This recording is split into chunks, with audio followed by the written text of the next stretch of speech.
দর্শক, সবাই কেমন আছেন? আশা করি সবাই আল্লাহ পাকের অশেষ রহমতে অনেক ভালো আছেন। আলহামদুলিল্লাহ, আমি অনেক ভালো আছি। আমি বলতেছি সাইদুল ইসলাম অপু, দক্ষিণ আফ্রিকা, ডারবান শহর থেকে। আজকে আপনাদের একটি বিষয়ে আমি শেয়ার করব। বিষয়টি হচ্ছে কিভাবে দক্ষিণ আফ্রিকা আসবেন এবং আসতে আপনারা ইচ্ছুক। আহ, আমার কিছু অডিয়েন্স আছেন, তারা দক্ষিণ আফ্রিকা আসতে চাচ্ছেন কিন্তু ভালো কোনো মাধ্যম পাইতেছেন না। কিভাবে আসবেন দক্ষিণ আফ্রিকায়? আসলে ভাই, দক্ষিণ আফ্রিকা আসার প্রচেষ্টা খুবই ইজি, যদি আপনি ভালো একটি এজেন্সি ধরতে পারেন আর ভালো যদি একটা লোক যদি পান, তাহলে আপনার দক্ষিণ আফ্রিকার আসার যাত্রাটা খুবই সহজ হবে। কারণ কোনো কোনো ক্ষেত্রে দেখা গেছে যে দালালরা ঠিকই টাকা পয়সা নেয়, কিন্তু আহ, আনার কথা বলে 5 মাস, 6 মাস, 7 মাস, 1 বছর পর্যন্ত ঘুরায়। তারপরে দেখা গেছে টাকাটা ফেরত দিয়ে বলে আপনার দক্ষিণ আফ্রিকা বর্তমানে যাওয়া যাবে না, ওইখানে অনেক সমস্যা চলতেছে। আসলে অনেক সমস্যা হইতেছে দক্ষিণ আফ্রিকায়, কিন্তু এর ভিতরেও লোকজন আসতেছে দক্ষিণ আফ্রিকায়, কন্টিনিউ আসতেছে। কেউ হয়তো বা বর্ডার দিয়ে আসতেছে, কেউ হয়তো বা এয়ারপোর্ট কন্ট্যাক্ট করে আসতেছে, কিন্তু দক্ষিণ আফ্রিকা আসতেছে লোক। এখন আপনাদের সাথে আমি একটি জিনিস শেয়ার করব যে আমি আমার ব্যাপারটা আমি বলি, আমি কিভাবে দক্ষিণ আফ্রিকায় আসছি। দক্ষিণ আফ্রিকায় আসতে হলে আপনার ভালো একটি এজেন্সি ধরতে হবে। হয়তোবা কিছু টাকা পাসপোর্টের সাথে নিবে, নেওয়ার পরে দেখা গেছে আপনার ফ্লাইট করাইবে। আগে তো যেমন ইন্ডিয়া নিত, এখন তো ইন্ডিয়া যাওয়াটা অনেক ইম্পসিবল। দেখা গেছে এই ক্ষেত্রে তারা ফার্স্টে দুবাই নেয়, দুবাই থেকে ইথিওপিয়া নেয়। হয়তোবা দুবাইতে ফার্স্ট ট্রিপে নিলে কিছুদিন আপনাকে আপনার ওইখানে স্টে করতে হবে, কিন্তু এই সম্পূর্ণ আপনার যে থাকা খাওয়ার যে খরচটা, এটা আপনার এজেন্সি বহন করবে। কারণ এইভাবে সবাই কন্ট্যাক্ট করে থাকে। ওইখান থেকে যখন আপনি আসবেন ইথিওপিয়া, ইথিওপিয়া যদি আপনার নসিব যদি ভালো হয়, হয়তো বা ওই দিনকে আপনার নেক্সট ফ্লাইটটা হবে জোহানেসবার্গে, দক্ষিণ আফ্রিকার জোহানেসবার্গ শহরে।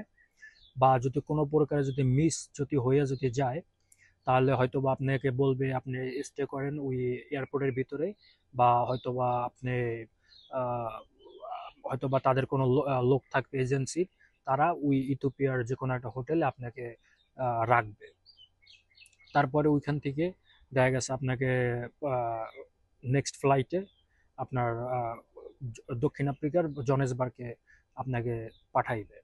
এখানে আসার পরে কোনো কোনো ক্ষেত্রে দেখা গেছে কন্টাক্ট করা থাকলেও মাঝে মধ্যে একটা সমস্যা হয়। দেখা গেছে যে যেই অফিসারটার সাথে কন্টাক্ট করা হয়েছে, ওই অফিসারটা ওই মুহূর্তে কাজে নাই, হয়তো বা তার শিফট চেঞ্জ হয়ে গেছে।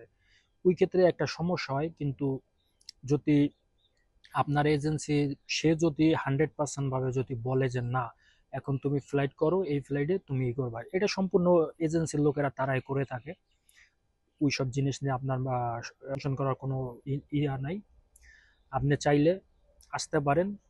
যদি আসেন, ভালো একটা মাধ্যম ধরে আসেন, আশা করি সুন্দরভাবে আসতে পারবেন। আর দক্ষিণ আফ্রিকা আসতে চাইলে একটা চাকরি থেকে চাকরিটা আপনার খুব ইম্পর্টেন্ট। এই জিনিসটা আপনি ম্যানেজ করে তারপর আসবেন দক্ষিণ আফ্রিকায়।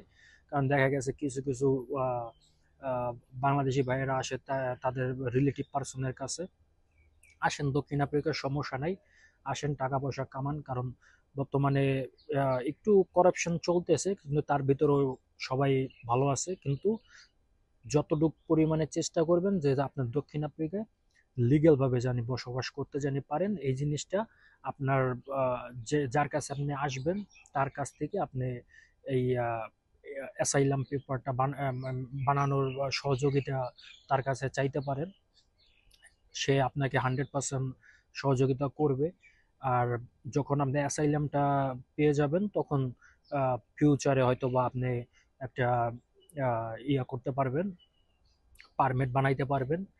আর অ্যাসাইলাম নিয়ে আমি অলরেডি একটা আমি ভিডিও ইউটিউবেতে আমি আপলোড করছি। ওই ভিডিওটা আপনারা দেখবেন, তাহলে আপনারা বুঝতে পারবেন যে দক্ষিণ আফ্রিকা বর্তমানে অ্যাসাইলাম থেকে আপনি যদি পারমিট যদি বানাইতে যদি যান, তাহলে আপনার একটা বৈধ পাসপোর্ট দরকার। আপনার বাংলাদেশে একটা বৈধ পাসপোর্ট দরকার। ওই পাসপোর্টটা হয়তোবা আপনি যে পাসপোর্টটা নিয়ে দক্ষিণ আফ্রিকা আসছেন, ওই পাসপোর্টটা হয়তোবা ম্যাথ বেশি দিন নাই, হয়তোবা অল্প কিছুদিন আর আছে, তারপরে জিনিসটা এক্সপায়ার হয়ে যাবে।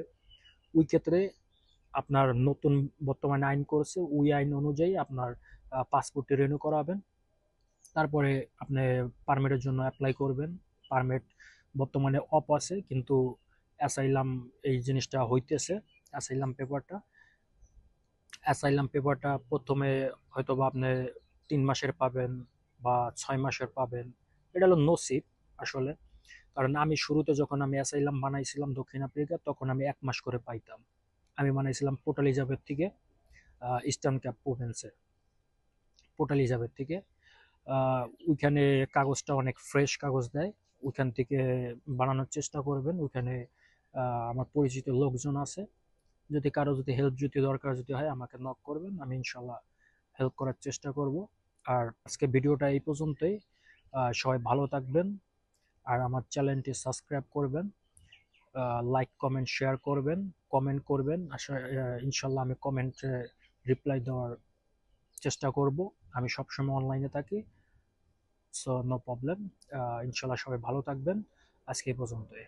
আল্লাহ হাফেজ।